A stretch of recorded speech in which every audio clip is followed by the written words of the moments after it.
Question number 26 देख लेते हैं हम लोग। हमारी जो सीरीज चल रही है वो वेक्टर और मैथमेटिक्स के क्वेश्चन आंसर की चल रही है, जो हम सारे क्वेश्चन आपको HC वर्मा सर की बुक से करा रहा हूँ। ये क्वेश्चन नंबर 26 है। तो इसमें बोला है कि एरिया बताइए, area bounded by this curve. Curve आपको दे रखा है पहले से, राइट। मैं पेन चेंज कर लेता हूँ, ग्रीन कलर का पेन ले लेता हूँ। यहाँ पर देखिए एक इक्वेशन दे रखी है आपको, y इज इक्वल टू ई की power minus of x, and area bounded बताना है कि एरिया कितना बनेगा। जब भी कभी भी एरिया की बात करते हो ना, तो आप हमेशा इंटीग्रेशन के बारे में सोचा करो। जब भी कभी आपसे कोई एरिया पूछे तो आप इंटीग्रेशन करना है, राइट।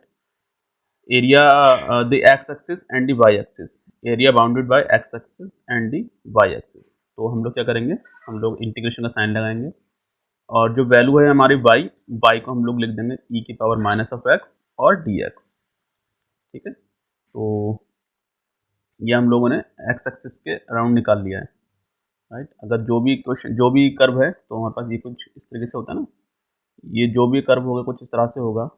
जो भी कर्व है ये ई की पावर माइनस एक्स का ऐसे कर्व जो होता है वो कुछ इधर को होता है, इस तरीके से होता है, कुछ इस तरीके से होता है। तो यहाँ पर जो है जो कर्व आंसर निकलेगा वो यहाँ से एक्स एक्सिस के बीच में निकलेगा, ये, राइट। ये जो एरिया होगा टोटल, ये वाला एरिया, ये वाला एरिया की हम लोग बात कर रहे हैं। तो इतना कोई डिटेल में आपको नहीं जाना है, आपको सिर्फ ये सोचना है जब भी कभी आपसे वो कोई एरिया पूछेगा तो एरिया का मतलब आप क्या समझेंगे, इंटीग्रेशन, ठीक है।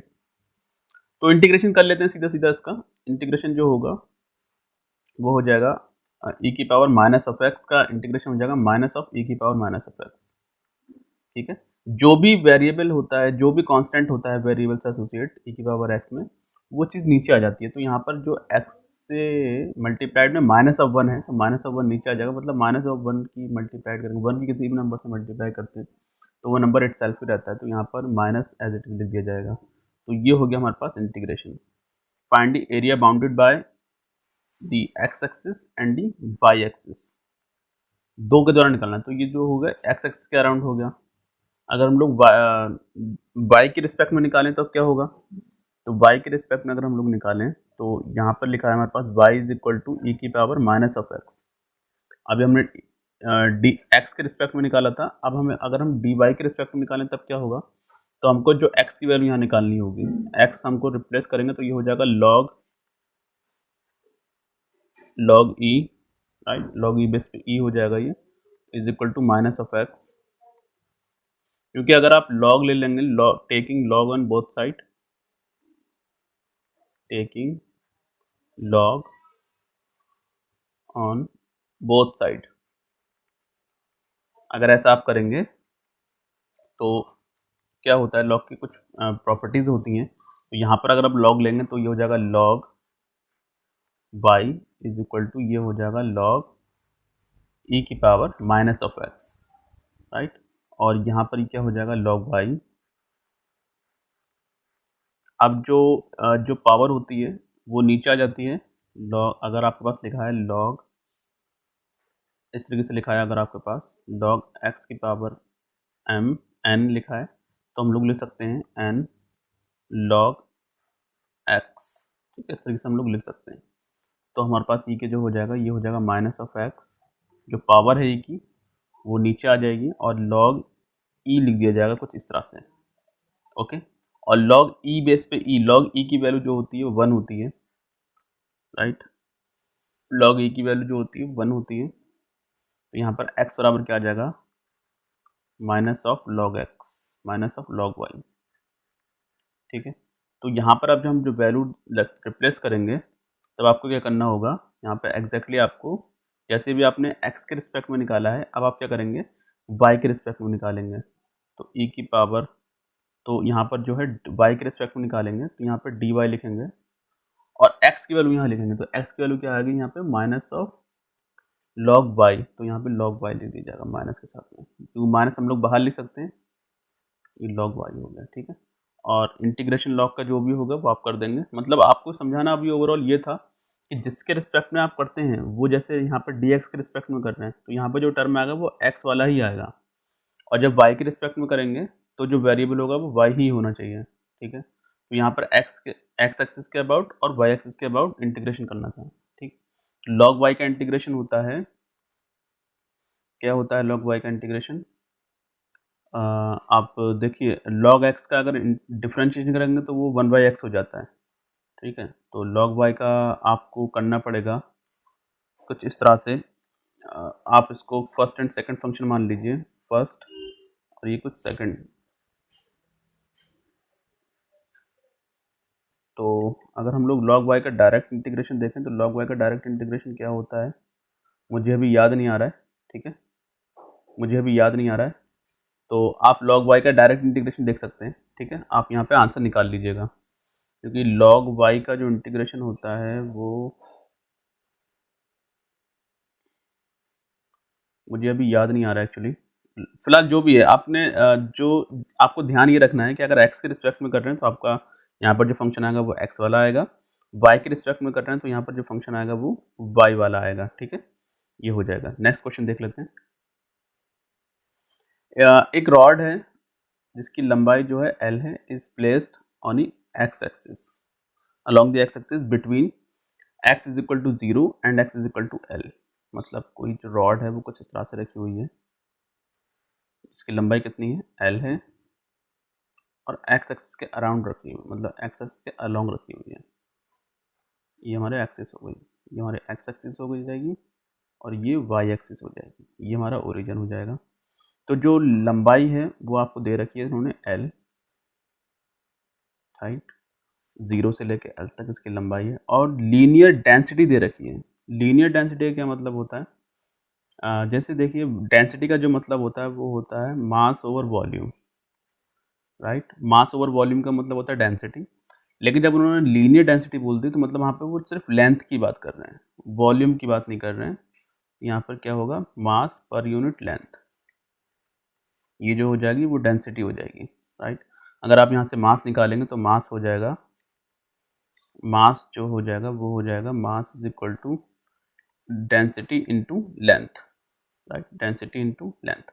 अगर आप बहुत, जैसे अगर आपने कहा कि ये टोटल मास जो है इस बॉडी का जो टोटल मास है वो कितना है, एम है। अगर आप छोटा सा एक एलिमेंट काट लेंगे, क्योंकि आपकी जो डेंसिटी है ना वो वेरिएबल है, और वो किसके रिस्पेक्ट से बढ़ रही है, वो बढ़ रही है एक्स के साथ। जैसे एक्स बढ़ेगा डेंसिटी आपकी चेंज हो जाएगी एक्स के हिसाब से। अगर आपकी वैल्यू L/4 है तब डेंसिटी अलग होगी, L/2 पे अलग होगी, 3L/4 पे अलग होगी, और L पर अलग होगी। ऑफकोर्स ये दे रखा है, ये कुछ रिलेशनशिप दे रखा है एक्स के साथ में। एक्स की वैल्यू आप चेंज करते जाएंगे, डेंसिटी चेंज होती जाएगी। तो आप एक काम करिए, सबसे पहले आप मास निकाल लीजिए छोटे वाले पार्टिकल का। मैंने मान लिया छोटे वाले पार्टिकल का जो मास है वो dm है, तो ऑफ कोर्स जो dm यहाँ से अगर हम लिख लेंगे तो यहाँ पे हो जाएगा रो del x, rho D x, क्योंकि अगर टोटल लेंथ थी, मास था तो टोटल लेंथ थी, छोटा सा मास है तो छोटी सी लेंथ होगी ना। तो जो इसका जो dx है, मतलब dx का मतलब क्या है, dx का मतलब है ये छोटी सी जो लंबाई है ना, थोड़ी गंदी हो गई है, यहाँ पर जो छोटी सी लंबाई मैंने कंसिडर करी ना, ये लंबाई, ये लंबाई जो होगी वो dx है, राइट। m लेंथ के लिए, m मास के लिए l लंबाई है, dm मास के लिए dx लंबाई है, ठीक है। तो यहाँ पे हम लोग इस तरह से लिख सकते हैं। तो अब हम लोग क्या करेंगे, सीधा हम लोग मास को इंटीग्रेशन कर देंगे। मास का अगर हम लोग इंटीग्रेशन करेंगे, अगर हम लोग सीधा मास का इंटीग्रेशन कर दें, राइट, और इधर भी किसका इंटीग्रेशन करेंगे, तो इधर अगर dm है तो इधर रो dx होगा, इधर भी इंटीग्रेशन करना पड़ेगा, क्योंकि अगर आपने इस वाले हिस्से पे इंटीग्रेशन किया है तो ऑफ कोर्स इधर भी आपको इंटीग्रेशन करना पड़ेगा। तो x 0 से कहाँ तक जा रहा है, l तक, मतलब x जो है 0 है यहाँ पर, और यहाँ तक क्या है, l है। तो मास x 0 पे कितना है, 0 है, और यहाँ पर ये मास है m, यहाँ पर ये भी 0 होगा, राइट। तो आप इंटीग्रेशन में यहाँ पे 0 रख लीजिए, और टोटल बॉडी का जो मास हो जाएगा वो m हो जाएगा, राइट। अगर आप जब इसको इंटीग्रेशन करेंगे तो ये तो इधर वाला जो हिस्सा है, जो ये वाला हिस्सा है, इसका जो इंटीग्रेशन करेंगे तो ये सिर्फ m हो जाएगा, राइट। उन्होंने कहा है कि वेरीज फ्रॉम, पहले बात बताना है कि ऐसा unit of a and b। तो अगर b की यूनिट बताएंगे तो यहाँ पर जो b की यूनिट है वो कितनी हो जाएगी, अभी मैं इसको बाद में करता हूँ, क्योंकि इसका जो अगला वाला जो क्वेश्चन है उसमें पूछा गया है। पहले जो क्वेश्चन है आपके पास वो पूछा गया ए और बी की यूनिट क्या होगी, फाइंड दी एसआई यूनिट। तो एसआई यूनिट क्या होगी, यहाँ पर ए की जो यूनिट होगी वो एग्जैक्टली जो यहाँ पर इक्वल लगा है, इक्वल का मतलब क्या है, जो इधर यूनिट है वही एग्जैक्टली इन दोनों की यूनिट होगी, राइट। यूनिट चेंज नहीं हो सकती। तो यहाँ पर जो यूनिट है वो है तुम्हारा मास पर यूनिट लेंथ, राइट। तो अगर ये मास पर यूनिट लेंथ है तो ये भी मास पर यूनिट लेंथ होगा। और यहाँ पर क्या होगा, बी की जो यूनिट हो जाएगी, बी एक्स के साथ में मल्टीप्लाइड है, एक्स मतलब इसकी जो यूनिट होगी एक्स की वो मीटर हो जाएगी, ठीक है। और होना चाहिए क्या, मास मतलब KG per unit length, KG होना चाहिए यहाँ पे, केजी पर यूनिट। यहाँ पर जो है एम पहले से रखा तो यहाँ पे एम स्क्वायर होगा, एम मतलब कि लेंथ मीटर लिखिए ना, तो यहाँ पर जो मीटर स्क्वायर होगा और यहाँ पर मीटर है, तभी तो ये कट जाएगा आपस में, तो यहाँ पे केजी पर यूनिट केजी पर मीटर हो जाएगा। इसी तरीके से यहाँ पर भी केजी पर मीटर हो जाएगा। तो ए की यूनिट है वो केजी पर मीटर होगी, और जो बी की होगी वो केजी पर मीटर स्क्वायर होगी, क्योंकि एम से एम कट जाएगा यहाँ पे। और टोटल जो यूनिट होना चाहिए वो केजी, मास की यूनिट केजी होती है और लेंथ की यूनिट मीटर होती है, तो केजी पर मीटर होना चाहिए। तो ए की तो केजी पर मीटर हो जाएगी, लेकिन बी की जो है केजी पर मीटर स्क्वायर होगी। Find the mass of the rod in terms of a L and a B and L. तो आपको मास बताना है in terms of A B and L. तो यहाँ से अगर आप इंटीग्रेट करेंगे मास को, तो ये तो हो जाएगा मास एम हो जाएगा ये, राइट। और यहाँ से 0 से लेके एम तक आप लिमिट लगा देंगे। इसी तरह से जो रो है, रो की जो वैल्यू दे रखी है वो ए प्लस बी एक्स दे रखी है। तो जब आप इसको इंटीग्रेट करेंगे तो ए प्लस बी एक्स को जब आप इंटीग्रेट करेंगे तो ये 0 से लेके कहाँ तक जा रहा है, 0 से लेके एल तक जा रहा है, राइट। और ये कितना है डी एक्स, यहाँ पर आप डी एक्स रख देंगे। ये आपको दिखता नहीं होगा, शायद दिख नहीं रहा है ये, तो मैं इधर साइड से हो जाता हूँ। अब क्या करेंगे भाई, इस पर लिमिट लगा देंगे। अपर लिमिट तो एम ही रहेगी और लोअर लिमिट 0 हो जाएगी, तो वो लिखने की ज़रूरत नहीं है। इसी तरह से ए का जो इंटीग्रेशन होगा वो एक्स हो जाएगा, तो ए एक्स हो गया plus b x square by 2, right. यहाँ पर ये इसका इंटीग्रेशन हो जाएगा बी एक्स का जो इंटीग्रेशन होगा वो एक्स स्क्वायर बाई 2 हो जाएगा, ओके। यहाँ पर ये 2 हो जाएगा और लिमिट लगाएंगे हम लोग 0 से लेके एल तक। अब मैं काम करता हूँ, मैं ये थोड़ा ये मिटा देता हूँ आपके लिए, जिससे मैं आगे यहाँ पे रिप्लेस कर पाऊँ उस चीज़ को। तो यहाँ पर जो होगा m बराबर कितना हो जाएगा, m बराबर हो जाएगा a plus a x plus b x square by 2। मतलब यहाँ पर आप लिमिट लगा देंगे, अपर लिमिट और लोअर लिमिट। अपर लिमिट जब आप लगाएंगे तो ये हो जाएगा ए एल, ये हो जाएगा a L plus b L square by 2 minus 0, क्योंकि दोनों जगह x है, यहाँ पर भी 0 हो जाएगा और यहाँ पर भी 0 हो जाएगा, तो उसको लगाने की ज़रूरत नहीं है। तो m बराबर आप सीधा लिख सकते हैं a L plus b L square by 2। और यही चीज़ पूछी गई थी, आपको मास पूछा गया था ए बी और एल के टर्म में, राइट। अगर ये चीज़ आपके पास ऑप्शन में आती है तो आपको डरना इसलिए नहीं है, क्योंकि अगर वो यूनिट, अगर कई बार हो सकता है वो छोटी सी बात पूछ ले आपसे कि यूनिट क्या होगी ए और बी की, तो ए की यूनिट वही होगी जो रो की है, और रो मतलब लीनियर डेंसिटी की है, राइट। लीनियर डेंसिटी की यूनिट है, मास पर यूनिट लेंथ है, तो ऑफकोर्स ए की भी मास पर यूनिट लेंथ हो जाएगी। बट अगर आप जब बी की बात करेंगे तो बी के साथ में एक्स मल्टीप्लाइड है, जो एक्स मल्टीप्लाइड है, इसीलिए यहाँ पर जो x है उसकी यूनिट तो मीटर हो जाएगी। और इसीलिए हम लोग क्या करेंगे, केजी पर मीटर स्क्वायर रखेंगे, क्योंकि मीटर से मीटर कटना चाहिए, है ना। तो टोटल जो यूनिट आना चाहिए ना इस पूरे टर्म की, वो केजी पर मीटर आना चाहिए। पूरी यूनिट जो होना चाहिए वो केजी पर मीटर आना चाहिए। केजी पर मीटर कैसे आएगी, क्योंकि यहाँ पे तो मीटर मल्टीप्लाइड था, क्योंकि ये एक्स मल्टीप्लाइड था यहाँ पे ना, ये वाला, और यहाँ पे हमें स्क्वायर करना पड़ेगा, इसलिए। तो बी की यूनिट क्या होगी, केजी पर मीटर स्क्वायर, और ए की यूनिट होगी केजी पर मीटर। और हम लोगों ने यहाँ पर मास निकाल लिया in terms of A B and L. अगर आपके पास कुछ इस तरीके का वेरिएबल दे रखा होगा आपके पास क्वेश्चन में, तो आपको सीधा इंटीग्रेशन करना है, मतलब ओवरऑल क्वेश्चन में आपको यही सिखाना था। नेक्स्ट क्वेश्चन देख लेते हैं।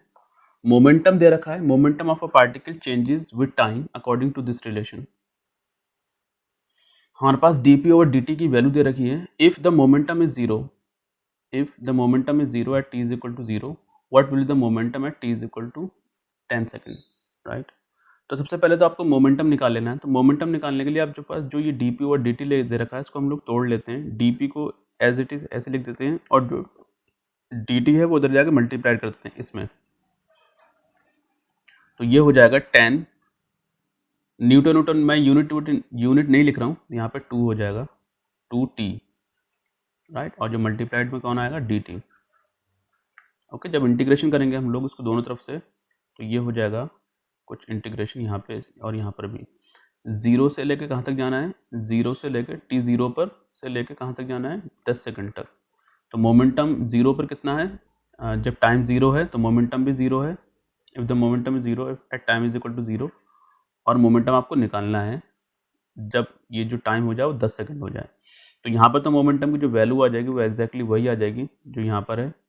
तो यहाँ पर अगर हम लोग मोमेंटम निकालेंगे तो हो जाएगा p, और लिमिट लगाएंगे 0 से p, तो p ही रह जाएगा। यहाँ पर हो जाएगा 10t, और ये इसका जब इंटीग्रेशन करेंगे तो हो जाएगा 10t² / 2, और 2 से 2 कैंसिल हो जाएगा, और लिमिट लगा देंगे 0 से लेके 10 तक। जब हम लोग लिमिट लगाएंगे, पहले अपर लिमिट लगाएंगे तो 10 × 10 100 हो गया, प्लस t² मतलब 100 हो गया, राइट। माइनस लगाएंगे और यहाँ पे 0 और यहाँ पे 0 हो जाएगा, राइट। तो यहाँ पर अगर हम लोग इसको फर्दर सॉल्व करते हैं तो यहाँ पर जब फर्दर सॉल्व करेंगे ये 200 हो जाएगा, और वो तो 0 ही हो गया। मतलब मोमेंटम कितना आ गया 10 सेकंड में, 10वें सेकंड में जो मोमेंटम होगा वो 200 न्यूटन मीटर। मोमेंटम की जो यूनिट होती है केजी मीटर होती है ना, क्योंकि मोमेंटम जो होता है मास इनटू वेलोसिटी होता है, राइट। अगर मोमेंटम की यूनिट क्या होगी, केजी मीटर। ओके, ठीक है, ओके। तो यहाँ पर हम लोग इस तरीके से हम लोगों ने मोमेंटम निकाले। What will the momentum at t is equal to 10 second. तो 10वें सेकंड में जो मोमेंटम होगा वो 200 केजी मीटर होगा, राइट। नेक्स्ट क्वेश्चन देख लेते हैं।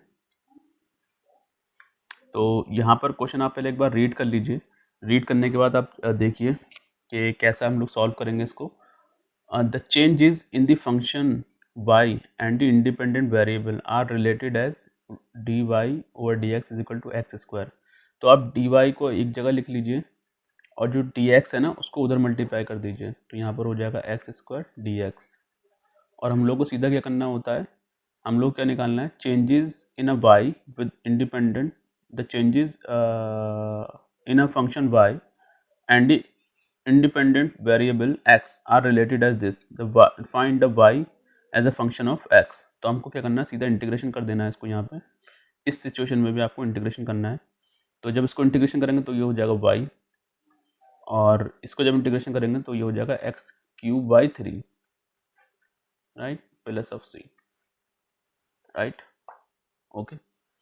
तो फाइनली जब हम लोग उसको इंटीग्रेशन करेंगे तो ये जो हो जाएगा वो c हो जाएगा, लेकिन यहाँ पर भी c आएगा ना एक, और वो कांस्टेंट कुछ ना कुछ कट जाएगा, और फाइनली हमारे पास एक c1 बच जाएगा।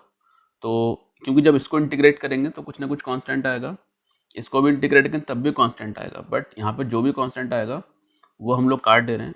तो ये कुछ रिलेशनशिप कुछ इस तरीके का होगा, प्लस c करके, राइट। ये हमारे पास आंसर हो जाएगा। रिलेशनशिप क्या है, ये y is equal to x³ / 3, 3 है बेटा, ये यहाँ पर ये 3 हो जाएगा, plus of c, right. Next question देख लेते हैं।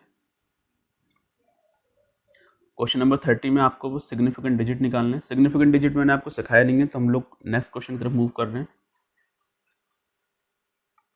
Question number 31, a metre scale is graduated, ये भी मैंने नहीं कराया तो मैं ये नहीं करा रहा हूँ क्वेश्चन आपको। राउंड 2 सिग्निफिकेंट डिजिट, ये भी नहीं लिखना है आपको, बाद में करना है ये। Length and the radius of the cylinder measured with the slide calliper are found this and this. तो आपके पास लेंथ दे रखी है और रेडियस दे रखी है। Calculate the volume of the cylinder. तो वॉल्यूम ऑफ द सिलेंडर क्या होता है बेटा, यहाँ पर देखो, पहले एक सिलेंडर आप बना लो इस तरह से। सिलेंडर जब आप बनाते हैं तो कुछ इसका टॉप सरफेस होता है और कुछ बॉटम सरफेस होता है, ओके। तो यहाँ से यहाँ तक की जो होती है, सेंटर से लेकर यहाँ तक की रेडियस होती है। ये आपको ये एलिप्स दिख रहा होगा, एलिप्टिकल सरफेस दिख रहा होगा, बट आप थोड़ा साइड से देख रहे हैं इसलिए आपको ऐसा नज़र आ रहा है। तो ये जो रेडियस है वो r हो जाती है, और यहाँ से लेकर यहाँ तक अगर लेंथ मैंने लेंथ से l मान ली है, ठीक। तब यहाँ पर जो वॉल्यूम होता है वो होता है पाई आर स्क्वायर एल। तो वॉल्यूम जो होता है वो होता है pi r square l. Okay, pi r area perpendicular length. अगर आप एक सरफेस का एरिया निकाल लेते हैं और जो इस एरिया पे परपेंडिकुलर लेंथ होती है उसको मल्टीप्लाई कर देते हैं तो आपके पास वॉल्यूम निकल जाता है। हर शेप में ऐसा ही करते हैं हम लोग। तो यहाँ पर पाई की वैल्यू तो आपको पता है कितनी है, आई डोंट नो। यहाँ पर 22/7 लिख लेते हैं।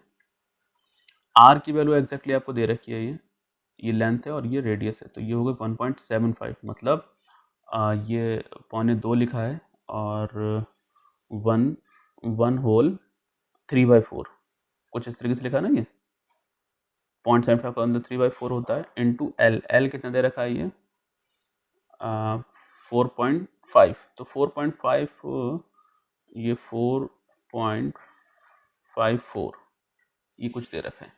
देखिए 7 से कट जाएगा क्या, 7 चौक 28, 7 छंग 42 और 42 3 इधर जाएगा, 7 3 21 7 चौक 28 35 होता है ये। तो अगर यहाँ पे हम लोग 5 मान लेंगे तब भी हो जाएगा ये। और इसको आप कैलकुलेट कर लीजिएगा, ठीक है, आपके पास आंसर आ जाएगा। यहाँ से 2 से ये 11 टाइम्स कैंसिल हो जाएगा यहाँ पे। और आर जो है, आर कितना था, क्योंकि ये चीज़ 2 बार आएगी ना तो ऐसे हम लोग डायरेक्ट नहीं कर सकते। तो हम लोग वैल्यू को फिर से एक बार रख के देख लेते हैं। ये हम लोग डायरेक्ट लिख सकते हैं क्योंकि आर जो है वो आर स्क्वायर है। तो 3.14, चलो मैं डायरेक्ट लिख लेता हूँ, आप सीधा कैलकुलेट कर लेना। ये 3.14 आर की जो वैल्यू है 1.75। 1.75 का मतलब क्या हुआ, ये 1/3/4। 1/3/4 का मतलब 1 एक 4 मल्टीप्लाई करेंगे, 4 जोड़ देंगे, 4 3 7/4। 7/4 का मतलब क्या होता है ये 1.75। तो 7/4 2 बार लिखा जाएगा, 7/4 इंटू 7/4। ओके, और लेंथ आपके पास कितनी दे रखी है 4.54। तो एक काम करो, यहाँ पे 22/7 ही लिख लो, ज़्यादा बेहतर रहेगा क्योंकि ये 7 से 7 कट जाएगा यहाँ पे। 22/7 देखिए 7 से 7 कट गया और इससे आप काटेंगे तो ये 2 टाइम्स हो जाएगा और ये 11 हो जाएगा यहाँ पे। अब क्या करेंगे, यहाँ पर देखिए, यहाँ पे थोड़ा और काट लीजिए इसको। 2 टाइम्स ये कट गया तो ये बच जाएगा 2 दूनी 4, 2 दूनी 4 और ये 2 दूनी 2 सत्ते 14। ठीक है, ये कुछ कट जाएगा इस तरह से। अब फाइनली क्या बचा, ये कुछ इससे आप काट के देख लीजिए इसको। 4 पंजे 20, 4 छम 24, 4 सत्ते 28, तो 8 बना सकते हैं यहाँ पे इसको। तो 4 पंजे 20, राइट, पॉइंट लगेगा यहाँ पे, 4 पंजे 20 हो जाएगा ये, और 2 इधर आ जाएगा, 4 छम 24, 4 सत्ते 28, तो अप्रॉक्सीमेटली 7.57 आ जाएगा ये। तो 11 को किससे मल्टीप्लाई करेंगे, 7 से, और 0.57 से मल्टीप्लाई कर देंगे तो अप्रॉक्सीमेटली आपके पास आंसर आ जाएगा। तो ये तो आपको दिख रहा है कि 77 हो गया, और 77 को 0.57 से जब आप मल्टीप्लाई करेंगे तो आपको आंसर निकालना होगा। तो 0.57, तो एक काम करते हैं हम लोग, कर लेते हैं सॉल्व इसको। 0.57 यहाँ लिख लेता हूँ मैं, उसको सॉल्व भी कर लेते हैं लगे हाथों।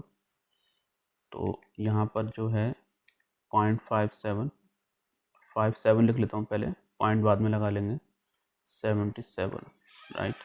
तो 7 सत्ते 49 हो जाएगा ये, 49 करना हाथ से 4 हो जाएगा, 5 7 पंजे 35, 35 और 4 होता 39, 39 लिख दिया। एंड यहाँ पे क्रॉस लगेगा, 7 सत्ते 49 फिर से हो जाएगा, 49 करना आगे अगेन 4 हो जाएगा ये, और 7 पंजे 35 और 4 फिर से 39 हो जाएगा ये, तो 39 हो जाएगा ये फिर से।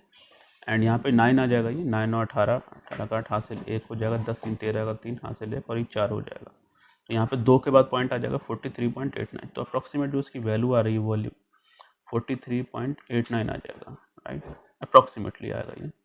आप चेक कर लीजिएगा आंसर अपना। और ये जो बीट, जब भी कभी आप वॉल्यूम लिखते हैं तो वो किस में होता है, क्यूब में होता है। तो यहाँ पर जितनी भी हम लोगों ने जो लेंथ ली है वो सेंटीमीटर में ली है, तो इसकी जो यूनिट हो जाएगी वो हो जाएगी सेंटीमीटर क्यूब। ओके, ये दिख रहा है आपको, देख लीजिए एक बार। यस, आई थिंक आपको सब कुछ दिख रहा है। ओके, नेक्स्ट क्वेश्चन देख लेते हैं। सब कुछ सही चल रहा है या नहीं देख लेते हैं। 25 मिनट का ये हो चुका है अब तक। 34 में thickness of a glass plate is measured. Thickness measure करिए, ये 2.17 is measured to be 2.17 mm and 2.17 mm and 2.18 mm. 3 different places. Find the average thickness of the plate from the data. तो एवरेज निकालने के लिए आपको कुछ नहीं करना है. अगर आपका थिकनेस निकालनी है आपको, थिकनेस का एवरेज निकालना है, तो क्या करते हैं, बस तीनों को आप जोड़िए और जोड़ने के बाद 3 से डिवाइड कर दीजिए. वो 3 टर्म है ना आपका, नंबर ऑफ ऑब्जर्वेशन कितने हैं, 3 है, तो 3 से आप डिवाइड कर देंगे. तो 2.17. एक्चुअली इस तरीके के छोटे छोटे क्वेश्चंस कई बार आ जाते हैं. मैंने सारे ही क्वेश्चन ले लिए हैं आपके लिए, तो आप थोड़ा गौर फरमाइए इन चीज़ों पे. 2.18 हो जाएगा ये, और उसको 3 से डिवाइड कर दीजिए. तो लगभग 217 ही है ये, राइट. 3 से जब आप डिवाइड करेंगे, 217 का मतलब क्या हुआ, अगर आप इसको 200 मान लेते हैं तो ये 600 हो जाएगा. 17 दूनी 14, 17 51 हो जाएगा. 51 एक 52 हो जाएगा, राइट. 52 52 हो जाएगा मतलब.